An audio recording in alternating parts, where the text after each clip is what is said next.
Bezrat Hashem, nous commençons à étudier un peu les lois de mélange lait et viande. Bassar bechalav pour la fête de Shavuot. La fête de Shavuot, il y a une mitzvah de manger un repas laitier plus un repas viande. Mais il ne faut pas mélanger les deux. Alors apprenons un peu sur ces lois. Tout d'abord dans la Torah, qu'est-ce qui est écrit? 3 fois le même verset qui est répété. Lo tevashel gedi bachalev imo. Tu ne cuiras pas le chevreau, le bébé, avec le lait de sa mère. Donc déjà, lait et viande. Rashi nous explique, ce n'est pas seulement le chevreau, le veau, le mouton. On a pris un exemple. Et cet exemple, c'est pour tous les autres espèces. Lait et viande, c'est interdit de cuire ensemble. Pourquoi la Torah le répète 3 fois? La Torah ne répète même pas une virgule de plus. Et là, elle a répété 3 versets de plus. Pourquoi? Dit la Gemara, parce que la Torah voulait enseigner 3 choses. D'abord, il est interdit de manger le lait et la viande. Même si ce n'est pas toi qui l'as cuit. Ce n'est pas toi qui l'as cuit. Quelqu'un d'autre l'a fait. Toi, tu n'as pas le droit de manger. Ça, c'est 1. 2. Même si tu ne manges pas, mais tu cuisines pour des autres, même si ça soit de non-juifs, c'est interdit. Alors, faire chef dans une cuisine non-juive, et là-bas, il te demande de mettre le beurre sur le steak ou de mélanger du lait dans une soupe de viande, tu n'as pas le droit de le faire. Mais tu ne vas pas manger. Interdit, c'est le 2e verset qui t'interdit. 3, si le mélange s'est fait de lui-même par erreur, il y a un peu de lait qui a glissé dans une marmite, il s'est versé dans la marmite, et toute la marmite maintenant est interdite, tu n'as pas le droit d'en profiter. Qu'est-ce que c'est profiter? J'appelle le voisin en face, il est non-juif, je lui dis, écoute, j'ai un bon plat ici, toi tu adores le lait et la viande, je peux te le vendre moins cher, pas cher. Ça coûte normalement, tu aurais payé ça $20, je te le vends pour $5. Tu veux? Non, mais tu profites $5. Donc, tu n'as pas le droit de profiter. Pas seulement de ne pas profiter monétairement, même pas donner à un chien, à un chat, à n'importe quel animal, tu n'as pas le droit de donner. Pourquoi? Parce que le chien devient reconnaissant envers toi quand tu lui as donné un repas. Okay? Alors, dans ce cas, tu as profité. Aucun profit. Qu'est-ce qu'on fait? On doit creuser dans la terre et verser tout le contenant de cette marmite dans la terre pour que personne n'en profite, même pas un animal. Et c'est pour ça que la Torah le répète 3 fois. Maintenant, nous savons que quand tu manges du lait, du laitage, normalement, halachiquement, tu peux tout de suite après, en rinçant la bouche et en lavant les mains un peu, tu peux tout de suite manger de la viande. Mais le vice-versa, c'est quoi? 6 heures. 6 heures. Mais une seconde. D'où tu as sorti ça? Est-ce qu'à l'époque du Talmud, il y avait de la montre? Une montre? Combien de temps existe la montre? Il n'y avait pas de montre. Qu'est-ce qu'ils utilisaient? Ils avaient un bâton et avec le soleil, les directions du soleil, ils connaissaient l'heure. Il n'y avait pas de montre, il n'y a pas 6 heures. Ça n'existe pas 6 heures. Alors comment ils faisaient? Dit le Maïmonide, dans la Torah, dans la Gemara, ce n'est pas écrit 6 heures. Dans la Gemara, c'est écrit, tu manges de la viande, tu ne mangeras pas le prochain repas jusqu'à 6 heures. Tu ne mangeras pas le lait jusqu'au prochain repas. Dit le Maïmonide, combien de repas mangeaient les gens à l'époque du Talmud? 2, pas 3. Aujourd'hui, c'est 3 repas, plus des collations au milieu de la journée. C'est pour ça que les gens sont en baisse. Ils mangent toute la journée, ils n'arrêtent pas. La bouche de... Qu'est-ce qu'il y a? Les gens à l'époque du Talmud mangeaient 2 fois par jour. Le matin, avant de sortir au travail, et le soir, quand ils rentraient. Il n'y avait pas de collation, il n'y avait rien entre le repas, rien. Combien durait l'interruption entre le matin et le soir? 6 heures. 6 heures. Plus ou moins 6 heures. De là, on a pris 6 heures. 6 heures, c'est mi-seouda, les seouda. Ce n'est pas écrit 6 heures. Okay? Maintenant, c'est pour ça que le Maïmonide, quand il a écrit il ne faut pas manger du laitage après la viande, il a écrit Kmo shesh shaot. Il n'a pas écrit shesh. Il n'a pas écrit 6 heures. Il a dit comme 6 heures. Mais c'est comme 6 heures. Tu sais que le Khamid explique, quand tu as 5h31 minutes, tu es rentré dans la 6e heure.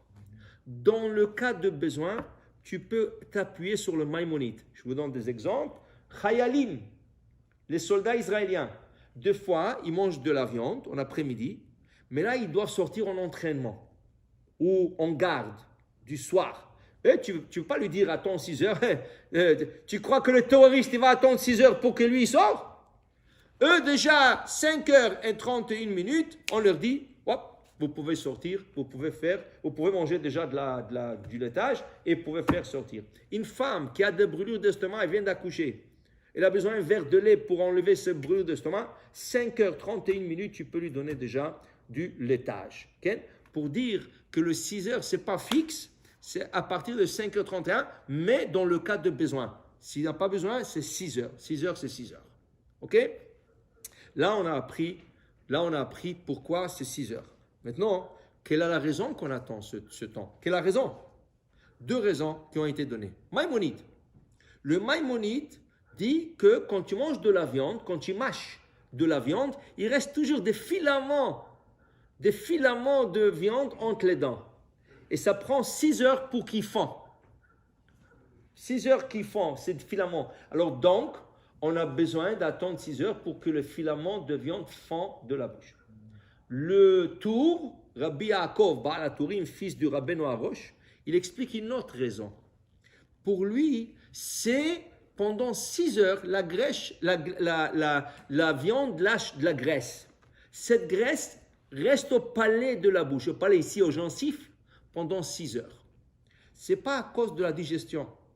Ce n'est pas à cause de la digestion. Pourquoi? Si c'est une question de digestion, comme les gens pensent, c'est digestion, alors regarde. Pourquoi si je mange du laitage, je peux tout de suite manger de la viande? Ils vont se mélanger dans le ventre. Okay? Pourquoi? Alors tu vois, ce n'est pas une question de digestion. Quelle est la question? La question, c'est au niveau du palais de la bouche, parce qu'il y a de la graisse qui reste. Et cette graisse, ça lui prend 6 heures pour fondre, pour que la bouche soit propre. C'est pour ça qu'il faut rincer un peu la bouche après, pour pouvoir manger du laitage. Ça, c'est des raisons. Alors, il y en a qui posent la question, selon le Maïmonide, est-ce que si quelqu'un passe la soie dentaire, il peut manger tout de suite du lait? Lui, il a dit que c'est le filament. Alors, s'il passe non, parce qu'on n'est pas sûr que tu vas bien le faire. Et en plus de ça, peut-être c'est l'autre raison, c'est l'autre raisonnement qui est le vrai, qui est à cause comment on appelle ça, de la graisse qui se trouve dans la bouche. Okay? Et si la personne ne l'a pas mâché beaucoup, il a à peine mâché. Vous savez qu'est-ce que les femmes faisaient il y a longtemps? Qu'est-ce que les femmes faisaient quand elles avaient des bébés et voulaient donner de la viande? La femme mâchait la viande, quelques mâches comme ça, et après elle donnait ça au bébé. Elle n'a pas avalé, donc il n'y a pas beaucoup de graisse. Est-ce que je peux permettre? Non, parce qu'il y a les filaments. Les filaments. Okay?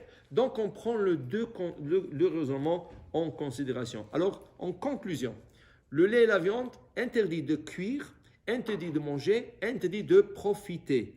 On attend 6 heures d'un repas à l'autre, c'est 6 heures. Et déjà, dans le cas nécessaire, à partir de 5h31, on peut déjà manger.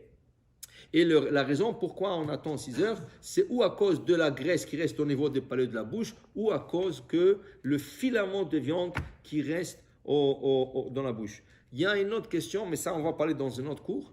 Est-ce que comme on a dit, le laitage, si tu as mangé du laitage, tu peux tout de suite manger de la viande.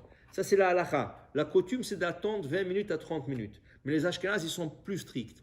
Les Ashkénazes, selon le Taz et le Shach, 2 grands commentateurs du Shulchan Aruch, disent pour chaque mois de processus de fabrication du fromage, il faut attendre 1 heure. Si le fromage, ça a pris 1 mois pour le fabriquer, tu attends 1 heure avant de manger de la viande. Si le fromage a pris 3 mois, c'est 3 heures. Et si le fromage, comme le parmesan, qui prend 6 mois de le fabriquer, il faut attendre 6 heures comme de la viande. Ça, c'est Ashkenaz. Le Shulchan Aruch, selon Rav Ovadia Yosef aussi, ils disent que non. Pour nous, de coutume, 20 à 30 minutes, on attend, on se rince la bouche, on se lave les mains un peu et on peut manger de la viande. Donc, tu manges une pizza et le fromage, c'est la mozzarella. Et la mozzarella, ça prend 3 heures ou 3 mois ou 4 mois. Tu n'as rien à attendre. 20 minutes, tu te rinces la bouche et après tu peux t'asseoir, manger de la viande ou un autre repas. Amen.